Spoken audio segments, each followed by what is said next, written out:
Hello and welcome to the Feeder Series podcast, your guide to everything from the junior single-seater world. We are lucky enough to have the return of a guest who first appeared on the podcast in 2022, which crazy to me is 3 years ago. And it was FRECA back then. And I'm not saying we're responsible, but they became the champion of the series a few months after we spoke. So you never know. And there have been a couple of years in F3. And this year saw a rookie campaign in Formula 2. Welcome back at long last, Dino Beganovic. How are you doing today? Thank you. Yeah, I'm doing great. I'm at home in Maranello. My second home, let's say, where I spend most of my time nowadays. It's nice to get a little bit of a break. So just behind the scenes, this won't be going out just at the start of the summer break, but we are just going into the summer break. We've just had Hungary and that was a busy weekend with wet to dry racing. So we'll talk about that a little bit with other things. But it's not been as long since we had you on the podcast, Martin Lloyd, but it's been too long in my eyes. Welcome back, Mr. F2 editor. Good to see you. How are things for you, mate? Yeah, all good. Thank you very much for having me. It's nice to be back. I've been off doing some other bits with other unnamed podcasts, but very, very happy to be back home, I would say. Yes, the best podcast is back. Don't worry. Yes. But let's talk questions, Dino, because I know you've got time constraints, and I mean everybody here probably wants to go to summer. But we're lucky enough to get you before that summer break, and let's talk about your 2025 season as a whole. Alluded to Hungary a little bit, but when I was checking your results recently, it's rookie season F2, and you're on 4 point scoring Sundays in a row, I think it was, from the feature race. So I'd say you're maybe sliding into this championship a bit better, getting a bit more familiar with the car and starting to get the consistent results you've probably been looking for. How are you enjoying Formula 2 from step up from FRECA, since we last spoke to you, Formula 3 and now F2? I think this year as a whole has been it's been very difficult. I'm not gonna lie. Coming from F3, jumping into the F2 car in the end of last year, actually doing Qatar and Abu Dhabi, I found myself quite familiar with the car straight away, and with the team, and they helped me get up to speed straight away. And we had two great weekends last year, which I actually scored a lot of points compared to this year maybe. But no, this year has been a bit more challenging with different stuff. I must say it's been a bit of pace sometimes that has just been lacking, but at the same time, if you look at the bigger picture, it's been some issues that has been in our control, some issues that has been out of our control, and so on, which was mainly in the beginning. And then you have the stalling in Silverstone in the formation lap when I was starting P3, and there's some small stuff that were making quite a big influence to results.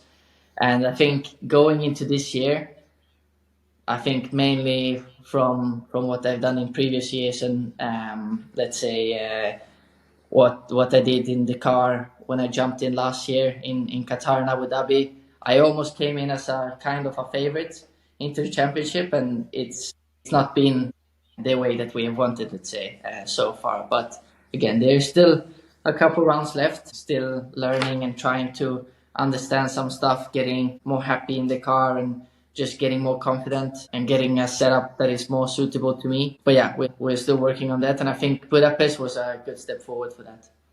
I think your season, like that pressure putting yourself as a favourite, you're going against like what I would consider a very high quality field with regards to the F3 graduates like yourself who went up.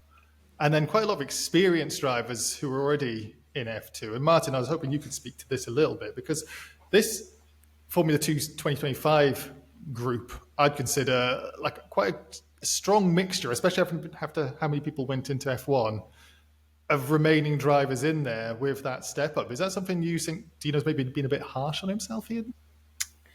Yeah, I'd say that we looked at Dino's results in Qatar and Abu Dhabi, and we were thinking, hang on a second, could we have someone that could maybe be up there next year? But you always see with drivers that actually sometimes it has that period of adjustment.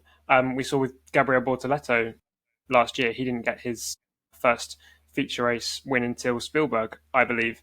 And I think it just takes different drivers different amounts of time to get up to that level consistently. And sometimes that actually doesn't necessarily mean that someone's a bad driver. You see it in Formula One at the moment with Kimi Antonelli, who's not hitting the heights that he'd want to be, but that's because he's coming up to a new series, and you've got to have that time. It can take a year, it can take 2 years sometimes. If we talk about the other drivers on the grid, you look at someone like Richard Verschoor, who's contending for the championship. It's his 4th year, so he's got so much experience. Victor Martins, in qualifying, he's so strong. It's his 3rd year, and then you've got all the guys that have come up from Formula 3, like Leo Fornaroli, who are also really strong at the front of the field. So I think with Dino, it's always difficult because he's on the podcast with us. But I think the flashes of pace that we've seen have been really strong at Silverstone, especially in the feature race. At Imola, getting that podium and pole position. There's clearly so much more to come, and we saw it in Qatar and Abu Dhabi last year. I think it's just a case of it coming more consistently with that pace. I totally agree, Dino. You are against a lot of drivers you've raced against for a long time as well, which I think was quite cool. And you see strong drivers, and I'm thinking like from Gabriel Mini, for example, as well, also in that kind of midfield of the championship table as well. I'm like, we know, we've been watching feeder series for a long time. These are strong drivers, So, yeah, it's a long season. But I want to step away from the Formula 2 side of things, because no matter how you think you're doing on track at the moment, you can't deny there's been a couple of very exciting weekends for you. So let's talk about you becoming an FP1 driver and enjoying those outings in Bahrain and Austria, I think it was. And, well, the question I need to ask, how was it driving, well, 1, a Formula 1 car, and 2, a Ferrari Formula 1 car? So many people dream of this. Honestly, I think that when you're saying it, I'm just kind of getting goosebumps when you say it. I think when I was doing those outings in Bahrain and Spielberg, I was not fully like in the moment. I was so much in the moment that I was almost forgetting a bit how big it was. When I'm looking back, watching the pictures, watching the practice again and again and again, it kind of sinks in more, but it's hard to believe, that you're sitting next to Charles in the meeting room, and Lewis is just across the table. And I remember I was... for the first meeting, I was late because it was the first FP1 I'm doing, and giving the debrief from the F2 session to my engineer, and like there is Jock Clare, maybe from Ferrari, and he's waiting for me to guide me to the F1 paddock, and I'm eating my food because there is no time to eat. I'm eating, giving the feedback to the engineer about the car, and then we start going. I get a call from Jerome D'Ambrosio, and he's like, "Where are you?" I'm like, "I'm on my way. I'm literally running now because I noticed that I'm late."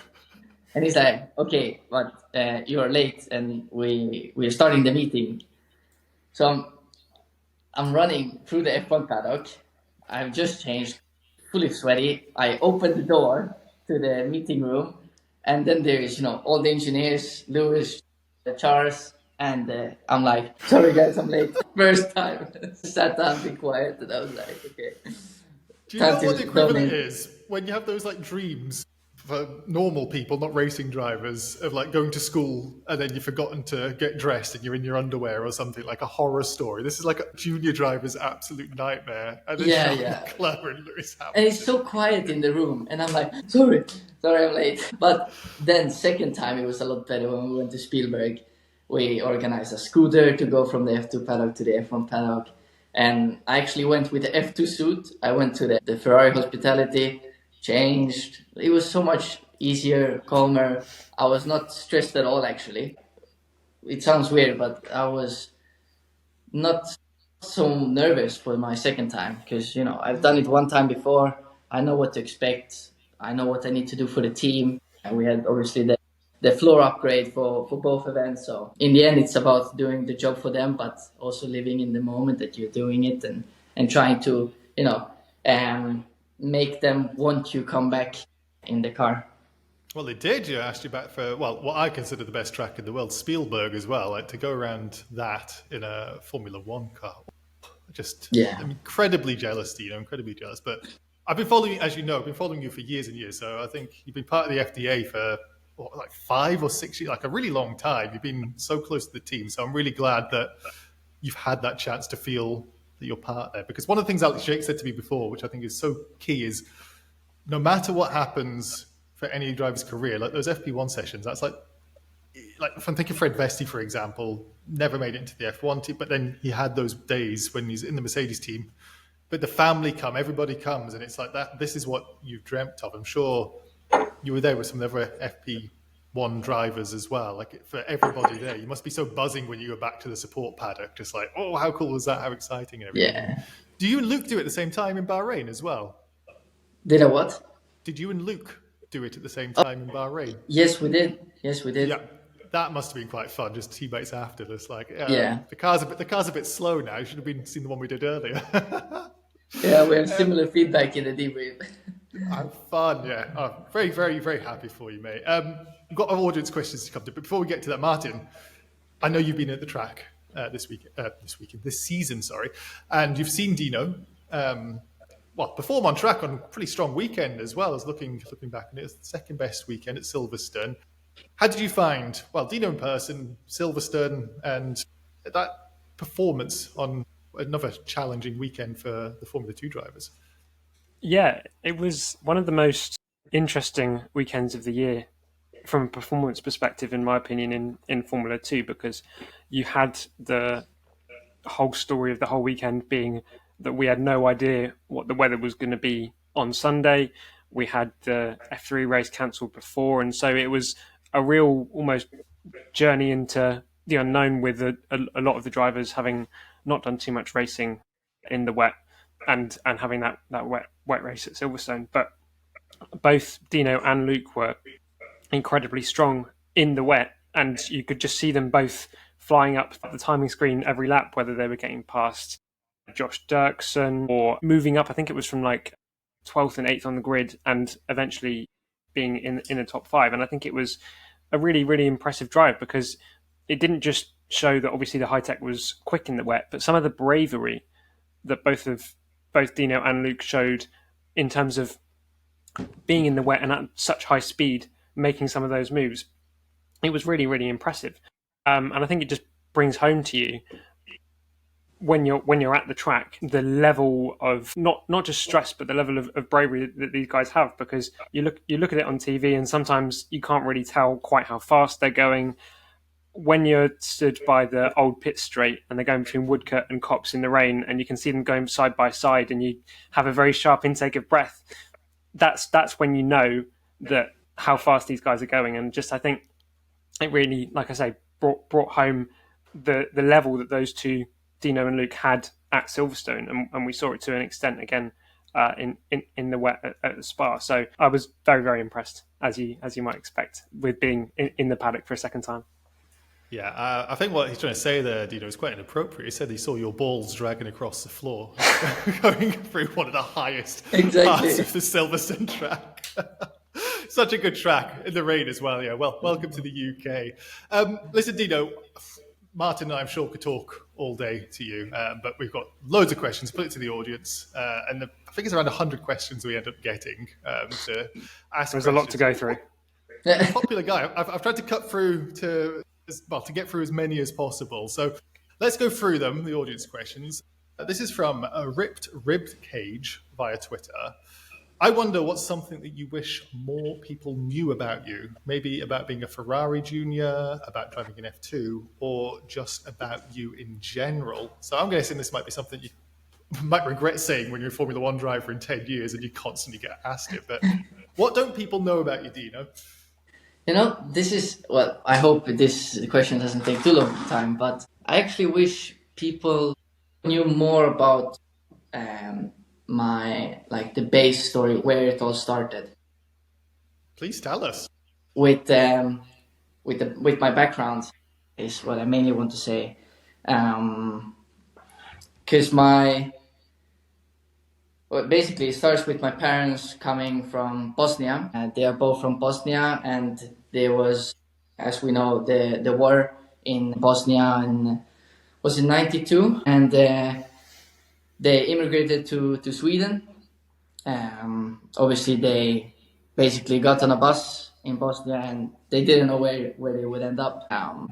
It was just to get away from the war. But they wanted to start a cleaner life, obviously, and they came to Sweden, obviously lived in the immigration center and so on. As soon as they got the approval to stay in Sweden, my dad started working because he was a car mechanic in Bosnia, and then he started working in Sweden as a car mechanic. My mom started studying, etc., and basically they have kind of made their life, or let's say they've worked so hard in their life to try to make me and my brother's life as normal as possible, is what I want to say. So basically, me and my brother, when we were kids, we were doing every sport that we wanted. We were doing football, karting, ice hockey, everything. But even though, we're coming from a normal family, there's nobody that has a lot of money in my family, and I don't know how I ended up in this sport in the end, which is the most expensive sport in the world. But, well, it started with, starting in karting. We bought an old kart, and it became more and more serious. So then I've been lucky enough to have the right people at the right time, the timings, and obviously doing good results, and to have the people supporting me and, paying and having the budget for me to do this that I love to do. I think it's that people don't see. Sometimes people see that, it's a guy driving Formula 2. He's probably has a rich dad or whatever, but not many people know that my parents immigrated from a war, and that I'm here not because of somebody that has money, but more because we all worked so hard for me to be where I am. Obviously, it's a good way on the journey, but we are still not where we want to be, and my goal is still Formula 1. This exactly is what I was saying earlier about that when you reach that FP1. Like, imagine when they got on that bus not knowing where to go or where they were going to end up living. Your parents got on a bus, and that bus eventually takes them to the Formula 1 grid almost, like with you in a Formula 1 car. That's amazing, Dino. What a great story. Martin, you got the next question from the audience. Yeah, the next question is from Discord, and quick plug, we've got a very nice community on Discord of Feeder Series fans, so do join if that interests you. This is from Sentient Ghoster. Dino, throughout your whole career, what has been the kind of favourite combination that you've had between a car and a track, maybe that's worked really well or that you've just enjoyed driving? By far, FIA Formula 3 in Macau. Really? Yeah. Straight like that? By far. Is that because of Macau or because of the car, or like what's Yes, it's the track that does a lot. Yes, the track is something that don't see anywhere else. It's very different from Monaco, for example. It gives you an adrenaline that is crazy. But when I went there last year with the regional, it was not the same thing. You're 15 seconds slower than the FIA F3. So the FIA F3 on that track was just insane. It was insane. I love watching an onboard of anything Macau. Like, it just is so manic, and then you have that bit where it just looks like you can breathe a little bit with long straight, and then it's like, now I need to concentrate like fully. I always think of it like having to type, like as a normal person having to type, and then you have a little bit where you're allowed to make a mistake if you're trying to type something, and then from like 3/4 of the lap, it's like you're not allowed to make a single mistake, because it's, if anybody hasn't watched anything from Macau, please go watch an onboard. It's fascinating and dangerous track, really, but fun. It sounds like. As well as it's in Monaco, for example, I've raced in Monaco, I've been on pole, I've won in Monaco, etc. And the difference between Monaco and Macau is in Monaco it's more about flow, in my opinion. You get the flow, you get the rhythm. It's not about pushing all the entries. In Macau it's the opposite. You push. It's the only way to be fast is just to push. Like I remember in the beginning, it's like, why am I slow? It feels, smooth, fast. But as soon as I said it, okay, one lap, I send it, it was just purple, and I just noticed, okay, that's the way you need to drive on this track. Oh, wow, that sounds so much fun. Something I'll never get to do, but I think it would be the last day on earth for me if I did.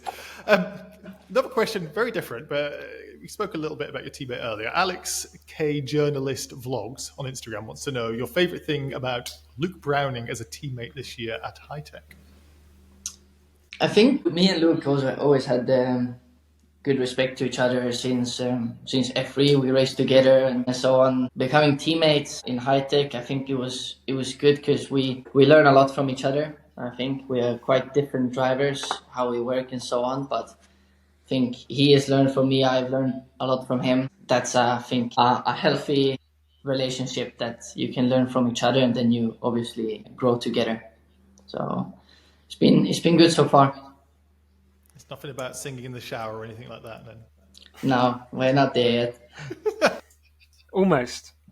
These next couple of questions from Long Lost Lullaby on Instagram and from Banzel Hype Train on Discord are kind of similar, so we've grouped them together. What are the differences and the similarities between the working environments at High Tech and Prema? And then secondly, how was your FE test and how different is Formula E's environment to being in Formula 2? Yeah, the environment, then it comes also into, let's say, culture of different countries as well. In Prema was very different because, it's 1.5 hours away from where I live. I could take my car very early in the morning, just drive there to the sim, meeting, so on, sim, and then I go home. With High Tech, I must say, it's a bit more complicated because I need to fly the day before. I need to pass through the passport control every time, take the transfer. But honestly, it's been good so far. But the difference in environment is quite big because you have the Italian culture, which food is very important.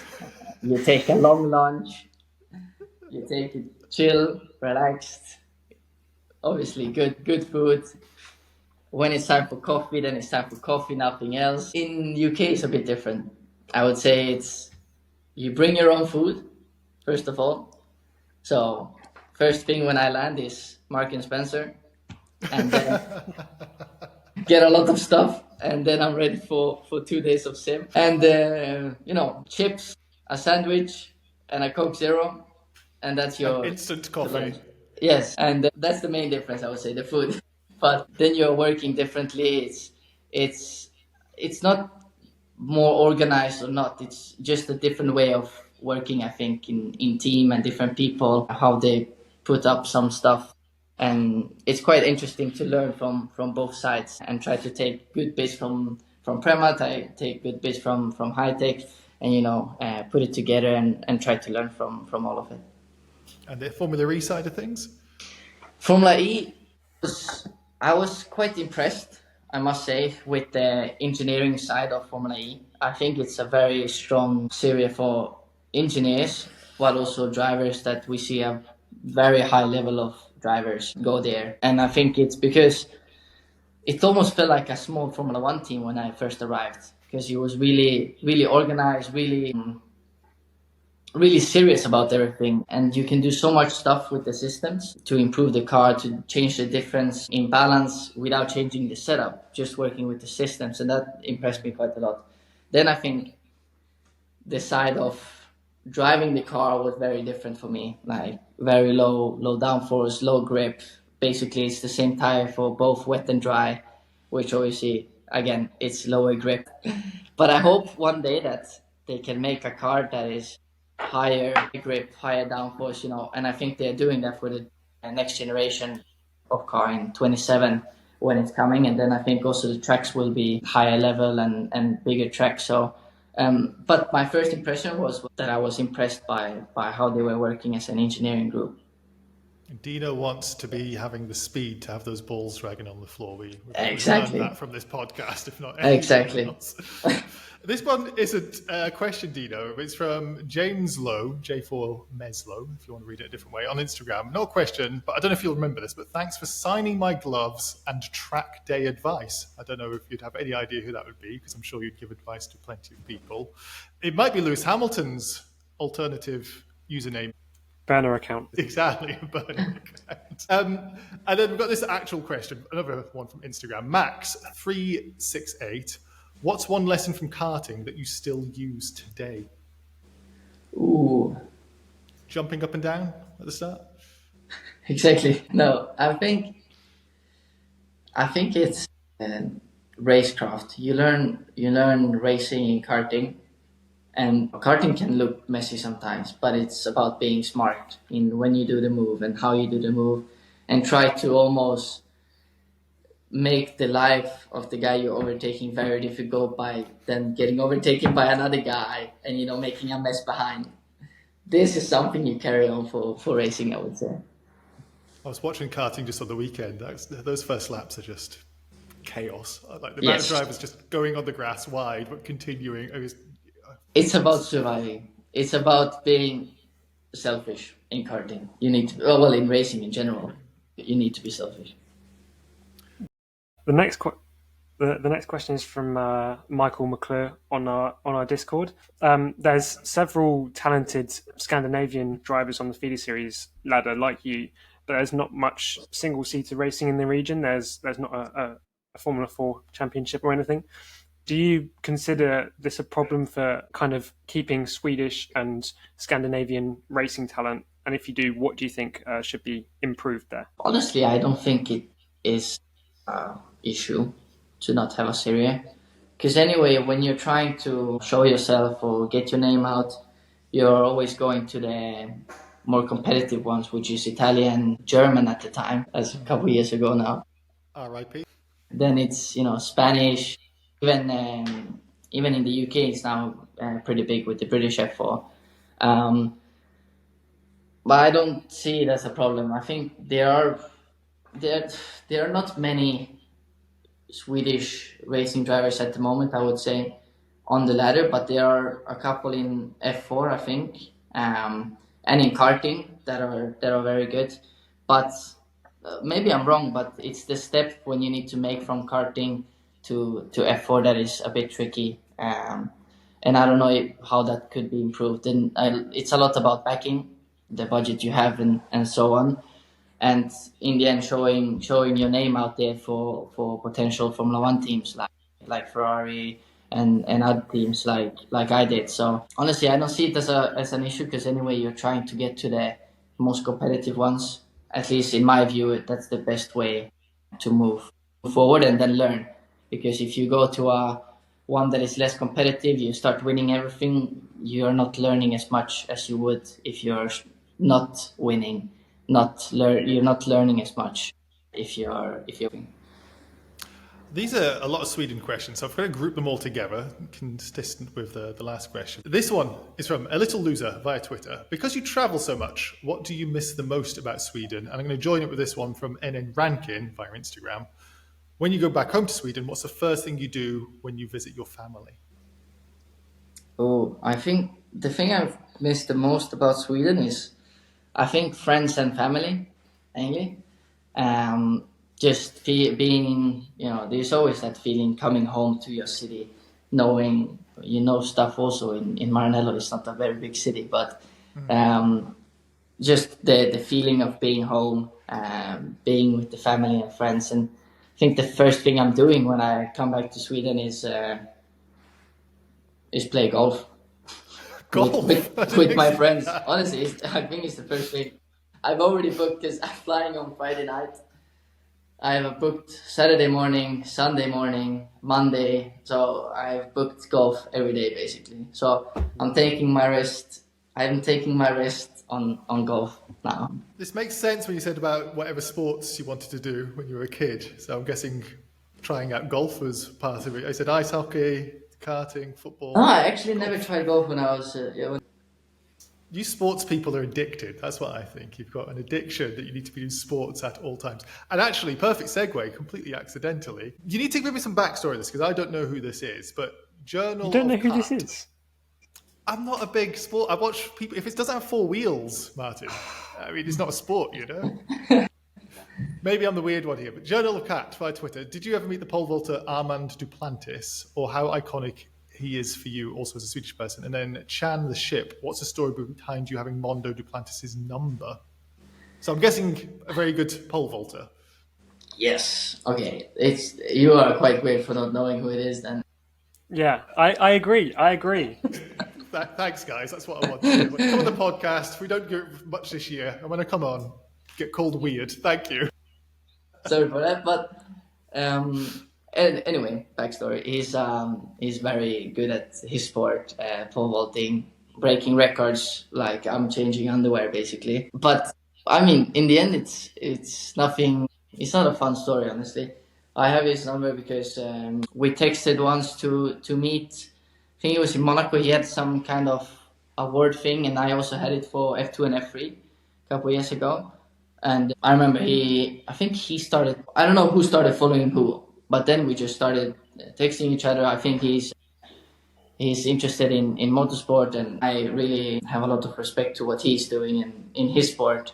And then I think we're planning to play golf actually, because he's also playing golf. Now this summer in Sweden, we have actually planned it. But there is not a fun backstory of how I got his number. It's just talking and sharing same interest.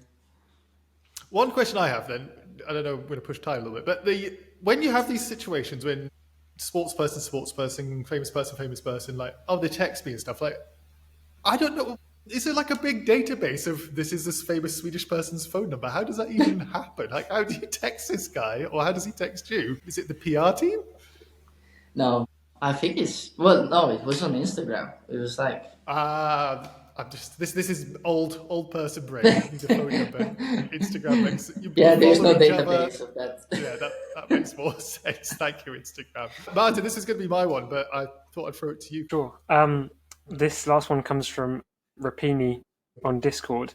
How you spoke about your Bosnian heritage earlier. How close do you feel to your Bosnian heritage, and do you speak enough Bosnian to order a slice of pizza in Sarajevo?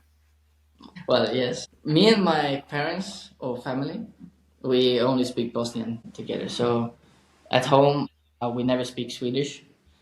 Now a bit more because I have a Swedish girlfriend. My brother has a Swedish girlfriend, so we have to speak Swedish. But before that, we were only speaking Bosnian. And on the phone, so I'm fluent in Bosnian.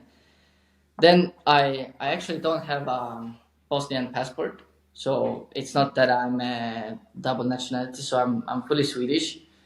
But obviously my parents are coming both from Bosnia. I used to go there a lot more when I was a kid and when I was not racing and traveling so much. And also because nowadays I don't have time and we don't have any family left in Bosnia, sadly. But I'm planning to go and visit where my grandparents were based again this October to just see and kind of get a bit of memories back, because we all enjoy going back there and, you know, the culture and just being there, feeling the vibe is very nice. So. I remember last time you came on, there's a lot of Bosnian support for you, and I'm sure we'll have the same in the comments and stuff for this one as well. So it must be nice that you've got almost 2 countries following you and backing you. That's a real treat. Listen, Dino, I'm trying to get through as many questions as possible, and I've got a couple of minutes. So I've got quickfire / one-word answers, which I can get through, and I can probably try and get through a good dozen or so here. So Directioner via Twitter wants to know, what's your favorite animal? Oh, I think a tiger or a lion. Okay. A big cat. Life in Royschves via Twitter. Do you like pineapple on a pizza? No. Okay, good. The Italians still like you. Martin, how do I say this name? Nijnatoda? Nijnatoda? I'm going to say. Okay, so it's not Duplantis and I'm stupid, so that's good. So via Twitter, what's your go-to race day food? Oh, go-to, it's what I'm forced to eat by my trainer. But it's rice and chicken. No oil. Yeah, it's just that. Rice and chicken. Yeah. Racing for a Girl via Instagram, who has sent a lot of questions. Thank you for your support, Racing for a Girl. What's your favourite cheat meal? I don't know if it's a cheat meal, but I really like sushi. I wouldn't call that a cheat meal, but no, a really good meal. I mean, it's pretty damn healthy depending on what you go for. So but I eat a lot. Hey, I went to Japan. Look, I'm going off topic. I went to Japan. Oh, the sushi there. Okay. Go there. If you that's your thing. If Formula One, the seat's not available for you, then off you go. Super Formula. Just go to sushi all the time. Exactly. Snitch Evans by Discord. What's your favorite vegetable? I think tomato. Okay, it's a fruit technically, but I'll let you off. Is Sam it? via Discord. So that's what I know. Sam via Discord. What's your favorite dinosaur? I guess because of the Dino connection. I must say T-Rex. Huh? Yeah, it's T-Rex or Stegosaurus maybe. But Aya via Discord. Dino, what's your favorite Swedish food? I think meatballs. Oh yeah, that's an IKEA treat for sure. Sneck23 via Discord. Do you prefer Ibrahimovic or Isaac? Isaac. Ibrahimovic. Did I say that wrong, Martin? Because again, this is Isaac. Going out of Isaac. Isaac. Yeah, you know what I meant. Of course, Isaac. Isaac Hajar. You can via Discord. Important question: pants or shorts? And trousers or shorts, I guess, is what he means. Trousers. John's Tears Enthusiast via Discord. Do you have a middle name? No. Same Actually, here now. Yeah, nice, easy. That's Wikipedia sorted. Trimmer Shay via Discord. What's your favourite Bosnian city? Oh, well, I hope to update it, but I've only been in Zenica, which is where my parents are from. I have been in Sarajevo, but I was so little I can't remember anything, so I must say Zenica. When we ask you the same question in the future, we'll find out the real answer then when you've done some more. Not in 2 years, though. Okay. Well, it won't be a Feeder Series podcast, you'll be a Formula One driver, you know. Yeah. Master Riley ZZ, if you could race with or against any F1 driver, past or present, who would it be? Mike de Schumacher. Good answer, especially Ferrari boy. And then Dan, Andrew Watson's brother, via Discord. What colour is your toothbrush? Blue. Swedish blue, look at that. Oh, wait. Dino, Blue. thank you so much for joining us and being generous with your time. That's all the time we have for this episode. Thank you to everybody for watching and listening. If you're watching on YouTube, please drop a like on the video, leave us a comment, and subscribe to the channel. It all helps us out. And if you're listening, leaving a review on the podcast platform you're listening on is greatly appreciated. Finally, check out feederseries.net for more Feeder Series insight and follow Feeder_Series and FS Americas on X, Feeder Series Net on Instagram, and Feeder Series on TikTok. You can find the links to all of that, plus the accounts for myself and Dino and Martin in the YouTube description or the podcast show notes. Until next time, we have been the Feeder Series podcast. Goodbye.